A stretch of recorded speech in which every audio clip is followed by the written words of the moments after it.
My name is Dorothy Sewe. I'm a refugee migrant from Kenya, and I came to the United States through UNHCR, and when I reached here it was 2001 December.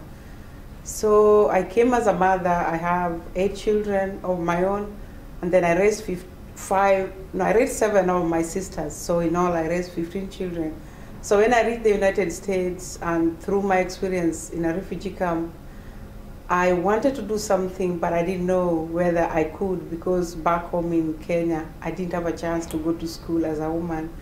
I passed high school and I wanted to really go to college, but then my mother could not give me a chance because I was a woman. Then my brother, who was not even smart like me, got a chance and went to school. So I ended up getting married when I was very young. But all along I wanted to go to school. So when I had 6 children, I decided to go to college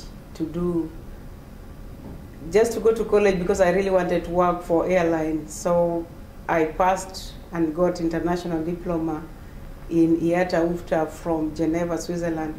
So when I reached here, I had a degree. It was a diploma in tourism. So I was looking for a job.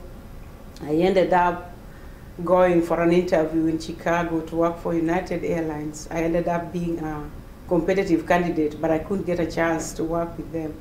So while working, I wanted to get school for my children. I had 18 and 19, and they were in college back home, so I wanted to take them to Grand Rapids Community College. So I went to Grand Rapids Community College. Then I signed them up. I filled out 2 forms, and I saw another lady who was almost my age filling out another form, and she signed. So I decided to sign for my children. And this secretary, when I gave her the forms, she said, "No, you can't sign for your children because you told me they were 18 and 19. And I said, "But the other lady signed for her child." And she said, "No, the other lady is coming to school." Then I couldn't believe what she said. I said, "Can somebody like me go to school?" And she said, "Yes." So I asked her for another form. So I filled out the form and paid before I even took the other forms to my children to sign. And so when I went home, I told my children that I was going to go to school, and they couldn't believe. They just started laughing because they had the mindset that women don't go to school. And so every time it became a mockery, they would say, "Mama is going to school," and everybody would laugh. So I ended up going to school with my son and my daughter, and we really wanted to do something, make a difference in life. We wanted to be protection officers for refugees, and so we chose the class called International Relations. So all the time my daughter would pick the same classes as me, but she was not very comfortable with me, and she would tell me that if we go to school, Mama, don't tell anybody that you're my mother. So I kept it a secret every class we shared, and immediately she realized people knew that we were related, she would quit. So she dropped all the classes we took together, and every time the teachers would ask me to tell my friend that she should come to school, and I would say, "No, that's my daughter." She dropped because she didn't want me to be in the same class. So I ended up finishing. I got transferred to Grand Valley State University, and I came here. It was a big challenge because I was working during the day as a bank teller, coming to school at night. And my first 2 classes, I did very poor. I was really under. So my first GPA here was 1.85. Then I got letters saying that, "Oh, you are in jeopardy of dismissal." And I kept it. I didn't want my children to know that I was not smart enough. So I came, talked to a counselor who said that you have to just improve. You have to do a 2.0. And then I worked so hard. The next semester I got a 2.5.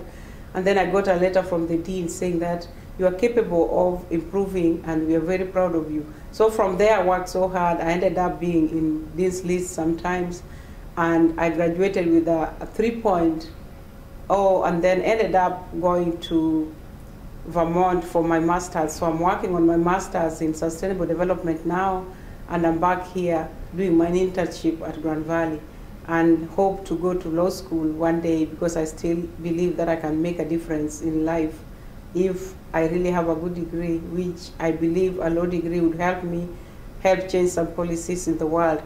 And the reason I joined the Cook Leadership Academy, I decided to join it because I used to attend a lot of conferences. I would say conferences, or the speakers they invite, they talk a lot about whatever is going on, how to be a good leader, and I wanted to be a good leader. I've done a lot in life. I get invited to speak in some places. I was a speaker at Stanford Law School. I spoke at Harvard one time, and I'm a member of so many initiatives. And also, I do a lot with the American Red Cross. I'm a national instructor in international humanitarian law, also exploring humanitarian law. And so I believe that I am a leader, but I believe I don't have the qualifications of a good leader. And so I've been looking for a place to get that. So through Hauenstein Center, I am improving, and it has really changed my life to see all the leaders coming here to talk to us, and I'm kind of following the footsteps of so many of them, and I'm very glad that I'm part of this Leadership Academy. Thank you so much.